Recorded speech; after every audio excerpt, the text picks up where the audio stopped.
শুরু করছি খবরের আয়নায়।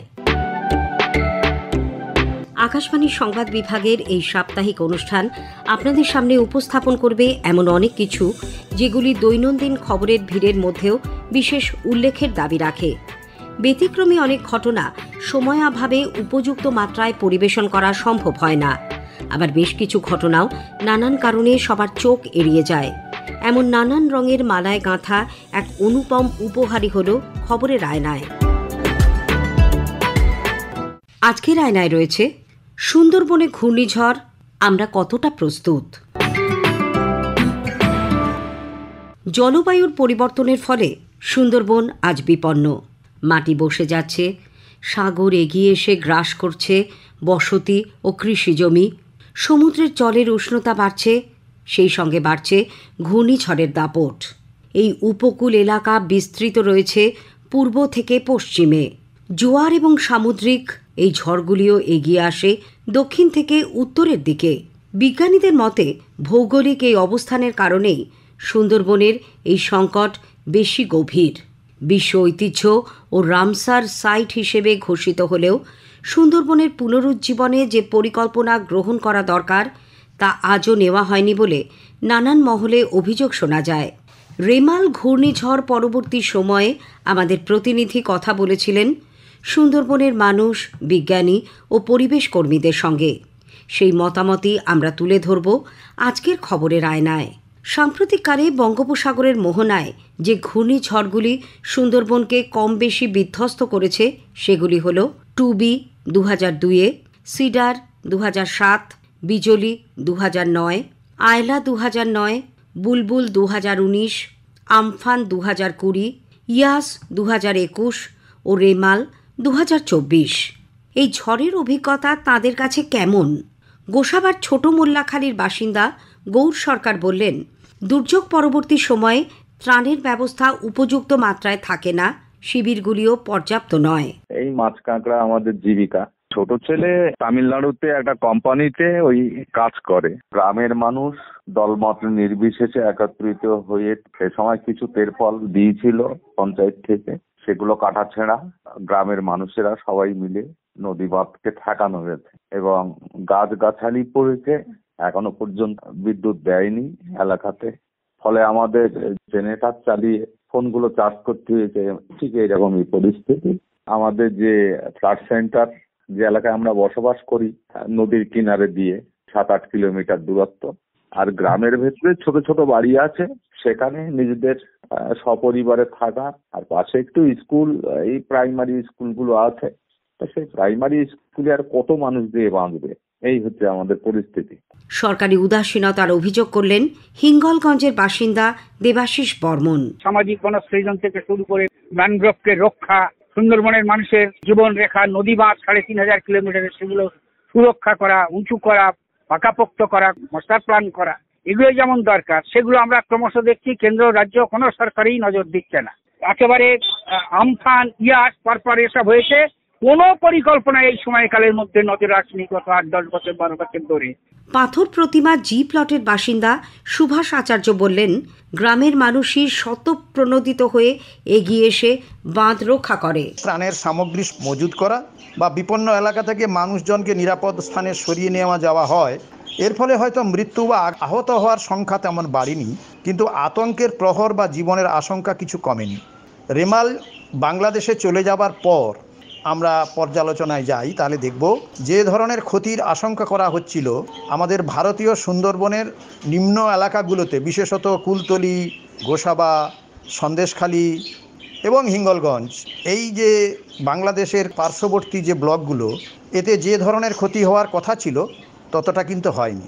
নদী এবং সমুদ্র সন্নিহিত গ্রামগুলিতে সেখানে যে ঘরবাড়ির চেহারা দেখ, কোনোটা টালির চাল, কোনোটা কালো ত্রিপলে ছাওয়া চাল, কোনোটা ছিটে বেড়া, এবং সেগুলো এত ভঙ্গুর, এই ঝড়ের কাছে একেবারে বালির বাঁধের মতো, তার কোনো স্থায়িত্ব নেই। সেখানে মানুষ থাকলে যে মারা পড়বে এ ব্যাপারে কোনো সন্দেহ নেই।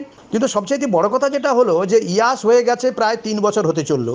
তারপরে নদী বাঁধগুলির যে দুরবস্থা আমরা দেখলাম, যে স্থানীয় মানুষরা তারা নিজেরাই নিজেদের যা কিছু সম্বল ছিল তাই নিয়ে নদীর বাঁধের উপরে তারা ঝাঁপিয়ে পড়েছে এবং সেটাকে রক্ষা করার চেষ্টা করেছে। তা না হলে আরও হয়তো অনেক জায়গাতে এই নদীর জল ঢুকতো, নদীর বাঁধ ভাঙত। সেই জন্য সুন্দরবনের মানুষ তাদের নিজেদের জীবন জীবিকা প্রাণ হানি থেকে বাঁচার জন্য যেভাবে এবারে সচেষ্ট হয়েছে, ইয়াসের সময়ও হয়েছিল, মানুষ এখন নিজে বাঁচার জন্য চেষ্টা করছে, এটা একটা নতুন দিক। বঙ্গোপসাগরে প্রায় সময়ই নিম্নচাপগুলি ঘনীভূত হয়। সেই নিম্নচাপ আরও শক্তি সঞ্চয় করে রূপ নেয় ঘূর্ণিঝড়ের। কখনো তা অতি প্রবল হয়ে উঠে আঘাত হানে উপকূলে। সেই সময় মোহনায় জোয়ার থাকলে ক্ষয়ক্ষতির পরিমাণ অনেক বেশি হয়। 2009-এর 25শে মে আয়লা ছিল সেরকমই একটি ভয়ঙ্কর ঘূর্ণিঝড়। পরিবেশকর্মী বোলান গঙ্গোপাধ্যায় বললেন, জলবায়ু পরিবর্তনের ফলে পৃথিবীতে পরিবেশ উদ্বাস্তুর সংখ্যা ক্রমশ বাড়ছে। এই ধরনের প্রাকৃতিক দুর্যোগের হাত থেকে বিশ্ব ঐতিহ্য ও সেখানকার মানুষকে বাঁচাতে ভারত বাংলাদেশ দুদেশের যৌথ পরিকল্পনা প্রয়োজন। সুন্দরবনের 40% হচ্ছে আমাদের দিকে আর 60% হচ্ছে বাংলাদেশে। এক্ষেত্রে সবচেয়ে প্রথমে যেটা দরকার বলে আমার মনে হয়েছে, যেহেতু একটা প্রাকৃতিক এরিয়ার মধ্যে দিয়ে কাটাটা গেলেও প্রকৃতি সেটা মানে না এবং দুটো দেশ একসঙ্গে এফেক্টেড হয়, সেজন্য যে কোনো পরিকল্পনা সেটা বাংলাদেশের সঙ্গে একটা বন্ধুত্বপূর্ণ সম্পর্কে এসে আমাদের করতে হবে। এবং সুন্দরবনের সবচেয়ে বড় সমস্যা হচ্ছে যে মানুষের কৃষি জমি ওখানে হারিয়ে যাচ্ছে। এই একটা বিরাট আঘাত আসে প্রকৃতি থেকে এবং কৃষি জমি জলের তলায় চলে যায়। এই কৃষি জমি হারানো মানুষেরা পরিবেশ শরণার্থী হয়ে যায়, মানুষের হাতে কাজ নেই। এই যে জোয়ান ছেলেরা সব পরিযায়ী শ্রমিক হয়ে পেটের দায়ে চলে যাচ্ছে, এটা কিন্তু সুন্দরবনের পক্ষে ভালো হচ্ছে না। এইটা সম্পর্কে যে সুসংহত প্ল্যানিং কিছুটা করা হয়েছে, কিন্তু তার কোনোটাই মানা হয় না। এখানে যে কোনো জায়গায় ইটভাটা কাটা বা হোমস্টে করা যায় না। এটা একটা প্রাকৃতিক সেনসিটিভ এরিয়া এবং এটা পৃথিবীর মধ্যে সবচেয়ে বৃহত্তম মাছের আতুর ঘর। এগুলো আমাদের ভুলে গেলে চলবে না। জীবজন্তু গাছপালা এদের সঙ্গে সামঞ্জস্য রেখে পর্যটন কেন্দ্র করতে হবে প্রত্যেকটাই সময় ধরে, এবং সুন্দরবনকে বাঁচাতে গেলে এইগুলো হচ্ছে একটা লং টার্ম প্রজেক্ট। প্রতি বছর 4 মিলিয়ন টন মাইক্রোপ্লাস্টিক বঙ্গোপসাগর আর সুন্দরবনে এসে পড়ে। এটা বাংলাদেশ থেকেও আসে, আমাদের এখান থেকেও আসে। এই জিনিসগুলো যদি বন্ধ না করা যায়, সুন্দরবনকে বাঁচানো যাবে না। সুন্দরবনের প্রাকৃতিক দুর্যোগে সাধারণ মানুষকে উদ্ধার কাজে উল্লেখযোগ্য ভূমিকা পালন করে থাকে উপকূলরক্ষী বাহিনী। উত্তর পূর্ব আঞ্চলিক বিভাগের প্রধান, বাংলা ও ওড়িশার দায়িত্বে থাকা ইন্সপেক্টর জেনারেল ইকবাল সিং চৌহান আমাদের বললেন, যে কোনো রকম পরিস্থিতি মোকাবিলায় তারা সবসময় প্রস্তুত থাকেন। हमारा कार्य तब से शुरू हो जाता है जब से हमको ये पता लग जाता है कि तूफान आने वाला है। तो हम क्या करते हैं, प्रिकॉशनरी मेजर से जो हमारे मर्चेंट वेसल्स हैं, जो फिशिंग बोट्स हैं, जो भी सी में एक्टिविटीज है, उन सभी को हम बताते हैं अपने शिप्स द्वारा, अपने जो पोत हैं उसके द्वारा, हमारे रेडार स्टेशन से हम ट्रांसमिट करते रहते हैं इन्फॉर्मेशन। और हम इंश्योर करते हैं कि तूफान के आने से करीब 10-12 घंटे वहाँ समुद्र में कोई जो शिप भी नहीं है या फिशिंग बोट नहीं है।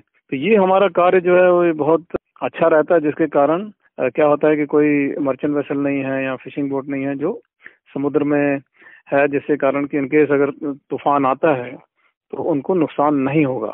तो ये जो है इस साल भी हमने ये तटरक्षक बल ने समयबद्ध तैयारियों की वजह से इस भीषण चक्रवाती तूफान में समुद्र में एक भी जान माल की कोई हानि नहीं हुई है। और हमने अपने जो आदर्श वाक्य है हमारा वयम रक्षामा को चरितार्थ किया है। और उसके बाद जब साइक्लोन हिट कर जाता है, उसके बाद भी हमारा ये कार्य होता है कि हम जो है अपनी सी सॉर्टी और एयर सॉर्टी से देखते हैं कि समुद्र में कोई ऐसा व्यक्ति या किसी दूसरे एरिया से कोई व्यक्ति फंसा तो नहीं है। तो दोबारा हम ये सारी चीजें जो हैं वो करते हैं, पूरा स्कैन करते हैं, एयर सर्वेलेंस, शिप से, हमारे जो कोस्ट गार्ड के शिप्स हैं, और हमने वो भी शुरू कर दिया था कल ही। और हमें कोई भी ऐसा शिप या कोई बोट नहीं नजर आई जिसे हमारी आवश्यकता, किसी सहायता की आवश्यकता थी। ভূ উষ্ণায়ন এই শতাব্দীর বহু আলোচিত বিষয়। মেরু অঞ্চল ও হিমালয়ের হিমবাহ গলে সাগরের জলস্তর ফুলে ফেঁপে উঠছে। সবচেয়ে ক্ষতিগ্রস্ত হচ্ছে বাংলার উপকূল এলাকা।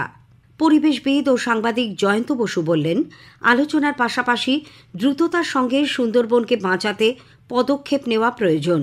এই যে বঙ্গোপসাগরের উপরে তাপমাত্রাটা বাড়ছে, সেজন্য এই অঞ্চলটায় ঝড়ের কন্ডিউসিভ সিচুয়েশন তৈরি হচ্ছে। দেখুন, আয়লা 2009 সালে হয়েছে, তারপর দেখুন 2019 থেকে এই 2024 অব্দি একের পর এক বড় ঝড়, তীব্র বা অতি তীব্র ঝড় আমাদেরকে এফেক্ট করেছে এবং বিশেষজ্ঞরা বলছেন যে এই ধরনের বড় ঝড়ের সংখ্যা কিন্তু অদূর ভবিষ্যতে আরো বাড়বে।